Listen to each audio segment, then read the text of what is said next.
Today, we're jumping into a book that might just flip everything you think you know about happiness on its head. It's called The Courage to Be Disliked, and it's built on a philosophy for finding real freedom. All right, let's get into it. So let's just start with the big question, the one that's right at the heart of this whole philosophy. What if your happiness actually depended on being disliked? I know, it sounds kind of crazy, right? It goes against like our most basic human instinct, that need to be liked, to get approval from everyone. And, that instinct is what creates our first huge problem, what the book calls the approval trap. It's this constant kind of subconscious search for validation that so many of us are stuck in. We're basically just handing over the remote control to our own happiness to other people. So the philosophy in the book, which is based on something called Adlerian psychology, says our suffering isn't just random. It actually comes from two main habits: trying to live up to everyone else's expectations and blaming our past for everything. But here's the real kicker, the big insight. These aren't facts of life, they're choices we're making. So this really presents us with a super clear choice, right? A fork in the road. We can keep living for other people's expectations, which, let's be honest, almost always leads to feeling frustrated and like you're not being your true self. Or we can choose to live for ourselves. And hey, this isn't about being selfish. It's about taking full responsibility for our own freedom and our own happiness. Okay, so how in the world do we actually escape this approval trap? Well, the book offers up this single, powerful, and honestly pretty confrontational idea. It's called the separation of tasks, and it's framed as the absolute key to unlocking your personal freedom. So what does this actually mean in practice? It means you have to draw a really clear line in the sand. On your side of the line is your task. That's everything you can directly control. Your choices, your actions, your words. But how people react to all that, what they think, how they feel about it, that's their task. It's not yours. You are only responsible for your side of that line.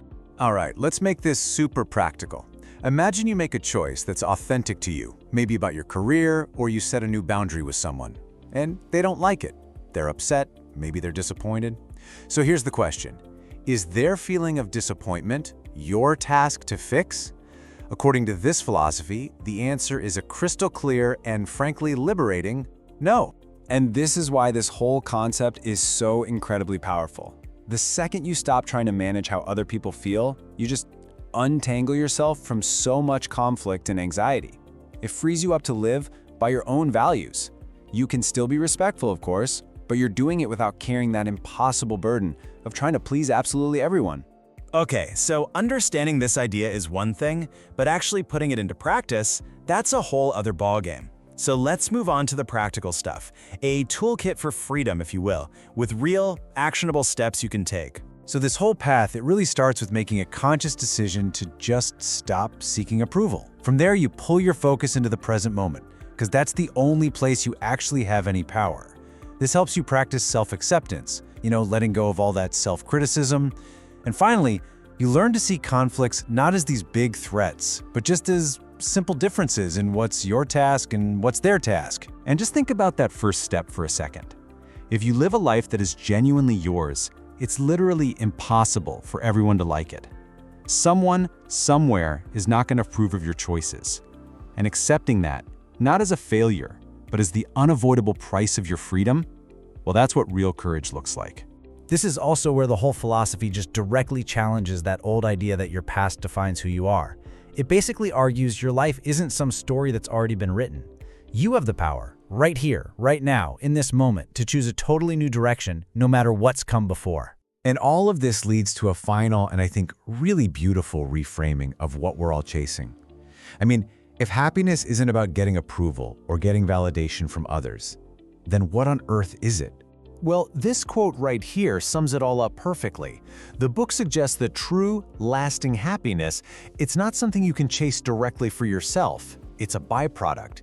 It's the feeling you get when you are contributing to something bigger than you, to your community, to other people, to the world. But it's so important to understand what contribution really means here.